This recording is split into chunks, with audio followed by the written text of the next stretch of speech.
painting. And the first step with the painting with a dry brush is to paint everything black.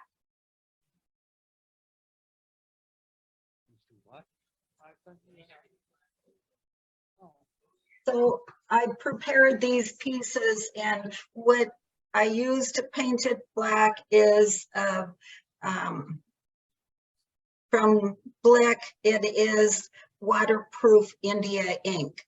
And the reason painting it black is that it gives the area an even coat. It intensifies the colors that you put on top of them. So to avoid having to wait for paint to dry, I have done a little bowl here that is all carved and prepared. I used the same carving that I did on the birds. I'm the bird. There is the Kutzall heavy texture, the cup cutters, the diamond with the scribble pattern, and the feathers. So you have all of the same burrs and techniques. It's just in this little bit of different shape. The paints I like to use are golden paints, and they are in acrylic, and they have a lot of intensity in the colors, very vibrant colors. And with a dry brush, we're going to put on like 20 layers of paint. And each one is a very quick and easy layer. And we do 20 layers to build up the layers and the colors. So let me put a little water in the cup.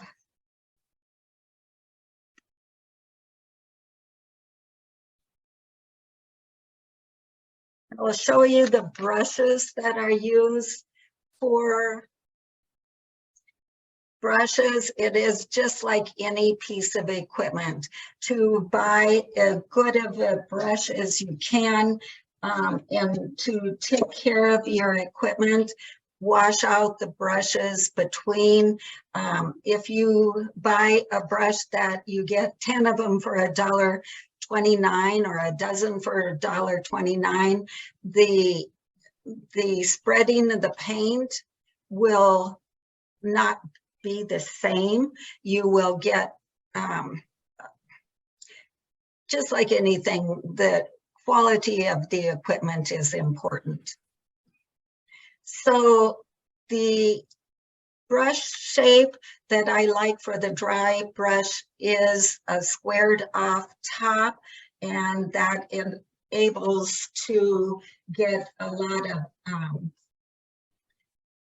a wide spread on your application. Just 1 second, let me grab a palette.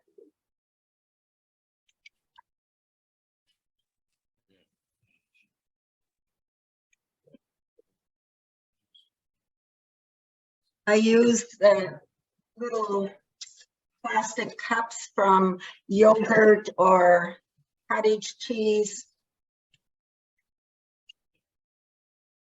You can see in my work a lot of the color are similar, and one of the reasons is I really tend to like earth colors a lot. So typically I'll start with a brown. In this case, I selected raw umber, and with that you get some uniformity in earth tones to your colors. I'm going to put on my palette a lot of the colors that I'm going to use today. This will be some water and earth and feathers. So got some blue.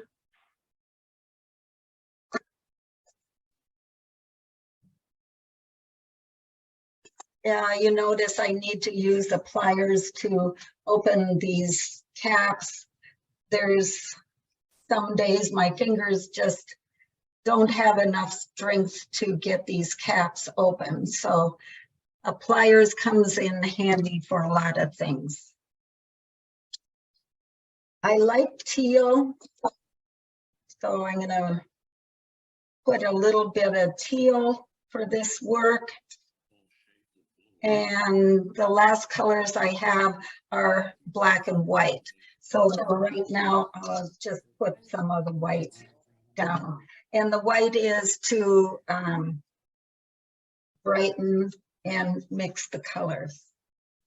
So what I do with a dry brush is I record my colors.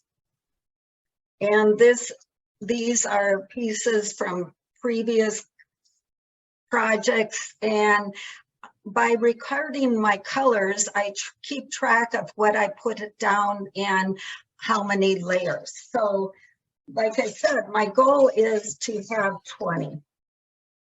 So with a dry brush, it is important to have a very clean surface, even though this has the paint on it. I'm going to brush it off because just being in the shop, it accumulated possibility of more dust. So the area is clean. I'm going to grab just a slight amount of paint, and I'm starting with the darkest color, so the brown. And I'm going to record that color on my piece paint here. You can see I picked up very little and wiped most of it off. The goal is to have a very dry brush and very little paint. You could see when I painted on my thumb, I don't have much paint at all. So I'm gonna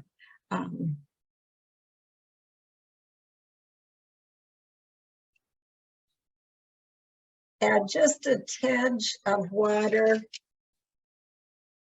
And with this brown, I'm going to go over the whole piece because everything will have a layer of brown. And I'm going in all directions and trying to catch a lot of different areas. I'm going to do the water area first. So I'm going to take a little bit of blue, and mix in with the brown.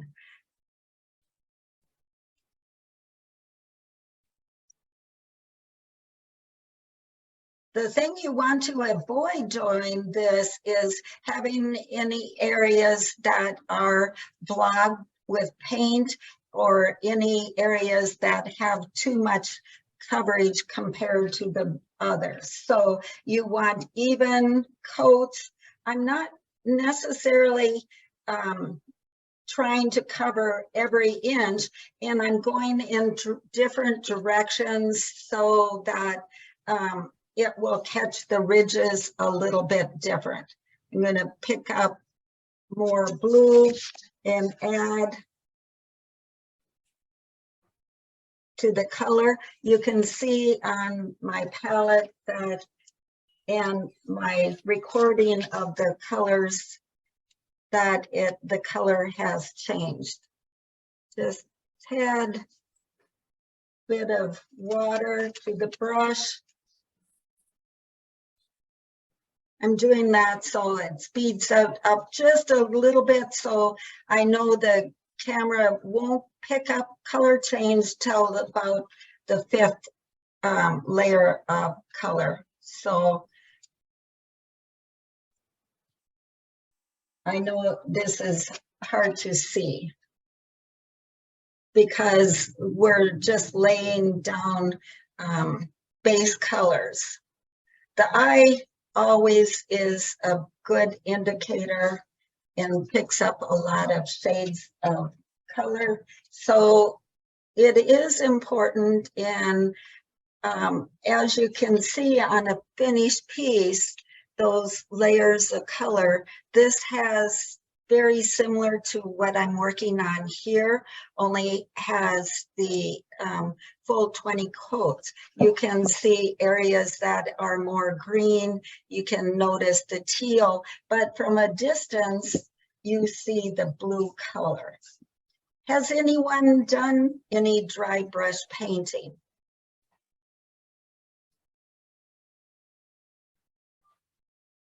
I didn't hear any responses. This time it's mostly all blue. And because this is a water, we're gonna take and add a little bit of green. Some of the areas now you can start to see that blue tinge. The black background does give it a nice intensity. I'm gonna just take a little bit of white, add into the mix to lighten that up.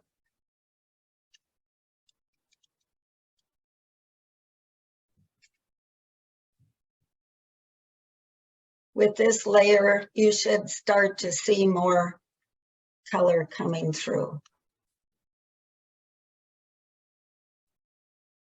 And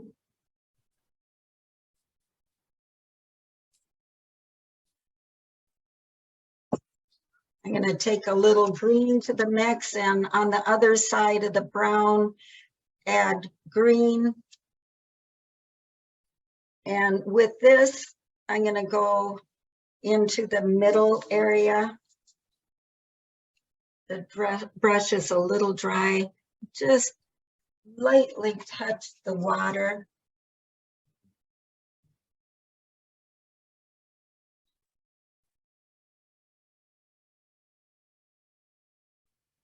I'm going to add a little bit of green to the water. Water has a lot of variations of blues and greens and teals. I see I went over the edges, but I can easily take care of that with some sandpaper. Just continuing with the water, I'm going to take some teal, mix it in with the blue.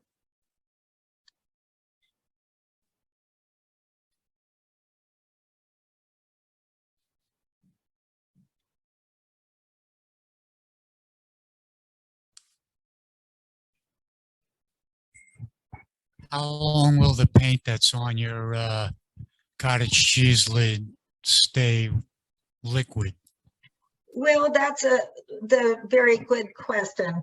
The question is, how long will the paint stay liquid? Acrylic is water-based, and that's one of the reasons I need to occasionally dip my brush into water, is keep it viable. You can have a spritzer and spritz water on it occasionally. These are very small drops of paint, and I use very small drops so that it won't, it won't go hard, and acrylic dries very quickly. And keeping it in little mounds, keeping your brush with a little dampness will extend that period. I would say you have a half hour to an hour before it totally hardens and it's unusable. So you can start to see that the water is getting some dimensions and a lot of variety in the color. The green land has fewer colors on the scribbly part, but that too will take several layers and different varieties. I'm going to paint the feathers a very lighter color, and with the feathers I want some contrast, so I'm going to stick with the teal and just lightly bring out highlights. It's almost more white than teal.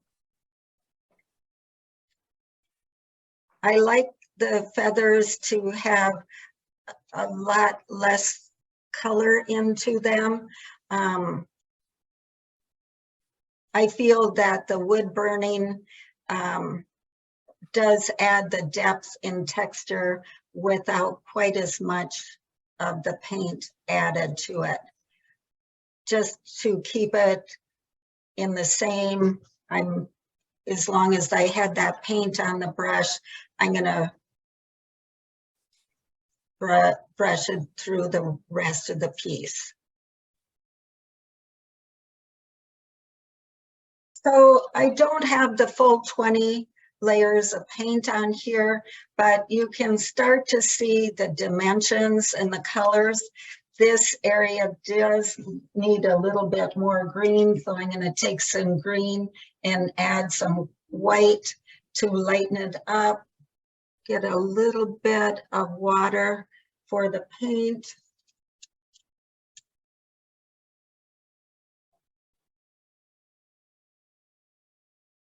And go over the scribbled area. Doing that, I don't have a lot of contrast between the scribbled area and the feathers, so I will correct that with an accent color.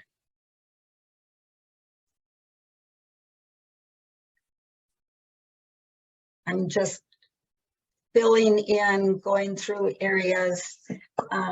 There are paints that are good for adding a little bit sparkle and a little bit of contrast. And the reason that I like the golden paint is that even though it is acrylic, when it dries, it doesn't dry with a plastic looking surface. You still see a lot of the texture. It doesn't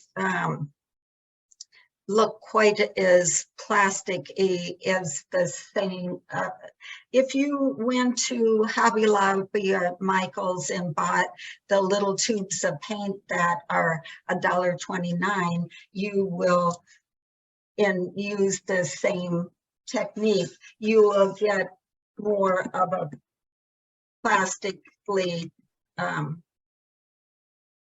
blobby section to your, or look to your work.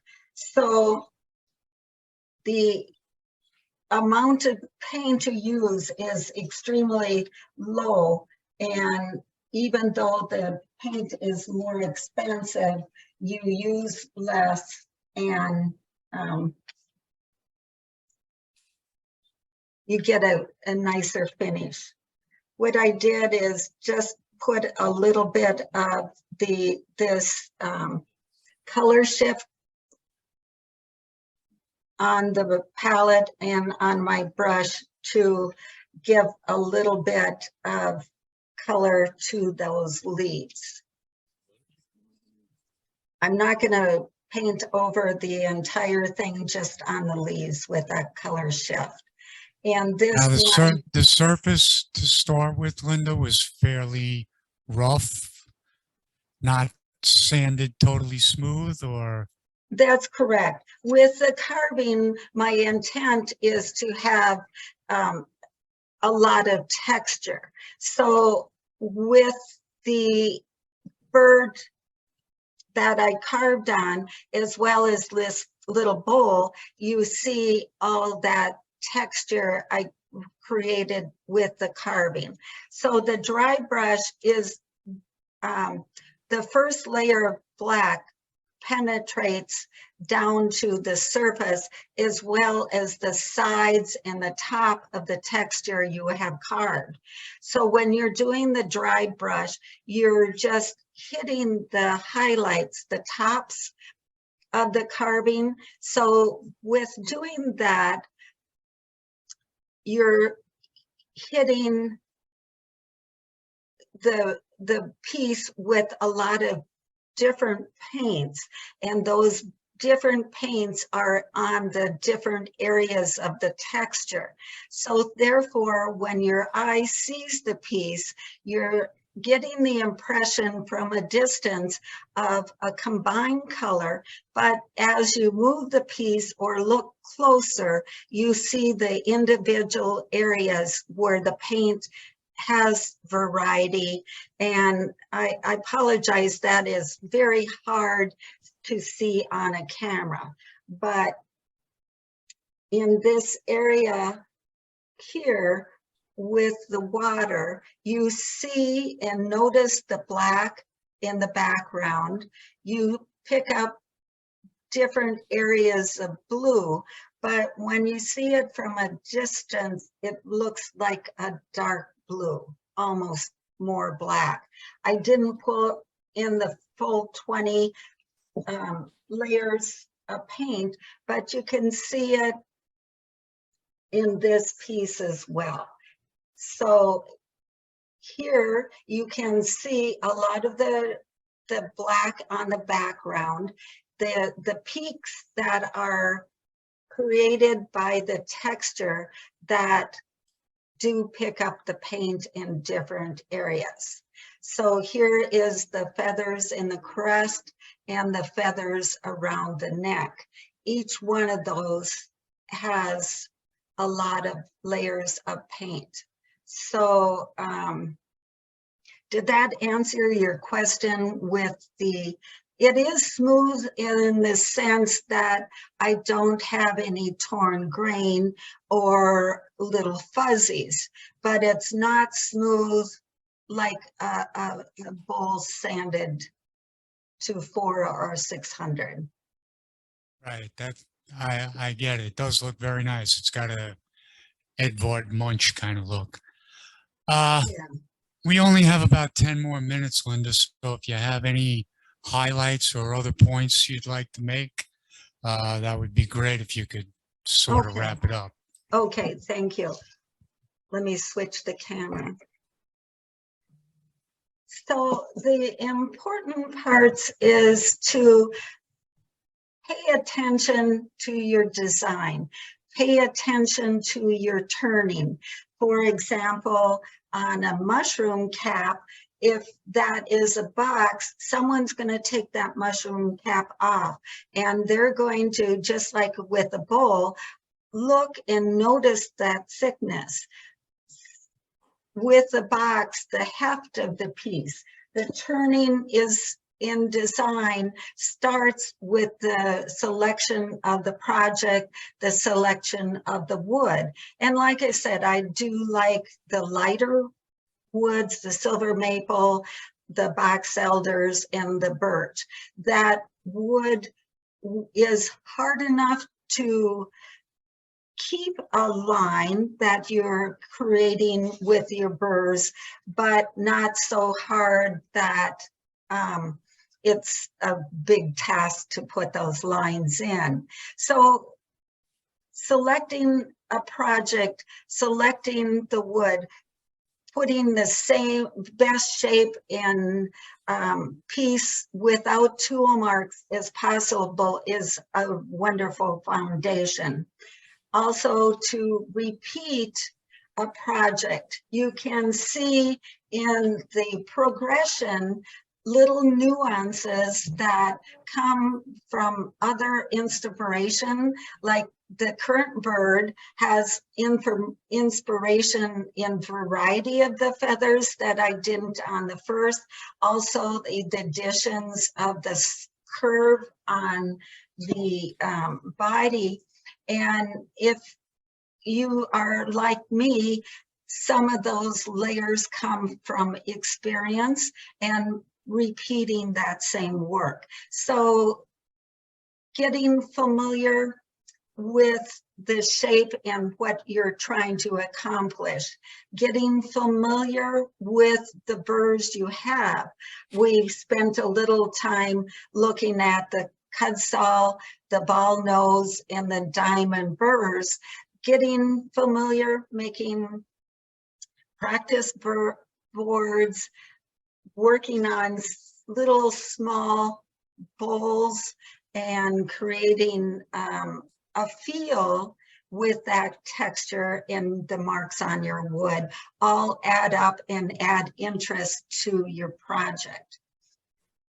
And lastly, putting as much precision is possible. And here again, that precision and skill with your burrs comes with practice and repeating, so that you can see on this little bowl, this line was created to add depth and interest, so that depth and interest can come out in many ways. It does give you a sense of reward that your marks on the wood are trying to create an emotion, a flow, a design, a feeling. So that about sums it up, and I'm open for any questions to wrap it up.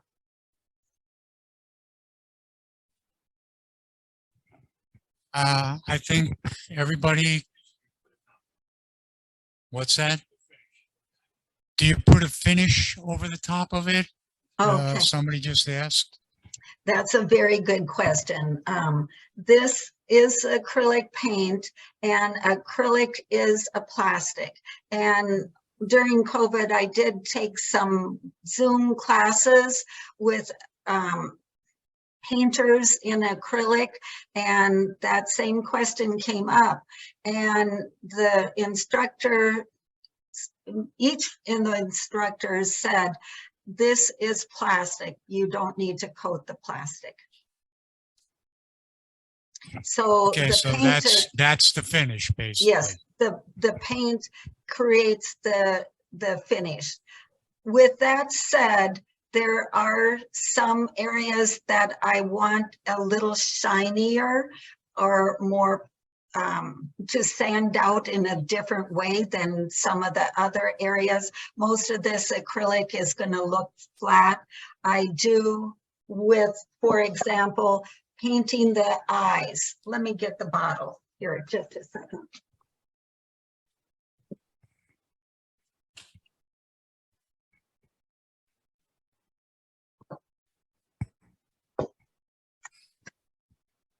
So in this area of example, painting the eyes, I do want the eyes to shine. So I, in this instance, painted in black and then mixed a little bit of black with this Liquitex. It's a pouring medium. It is fluid and it dries shiny. So I'll mix that, and using the rounded paintbrush, I'll paint all of that area with this Liquitex with a tad bit of black in it. And that creates this shiny. This color shift also will create an area that just has a little bit more depth because it is shiny. So using the paints itself in mediums, you can alter this finish from a dull to a shiny without putting a varnish or any Minwax or anything on it. Okay, I think that's it.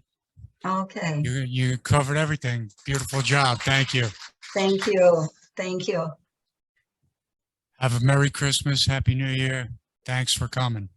Thank you all. I'll send you a copy of the recording.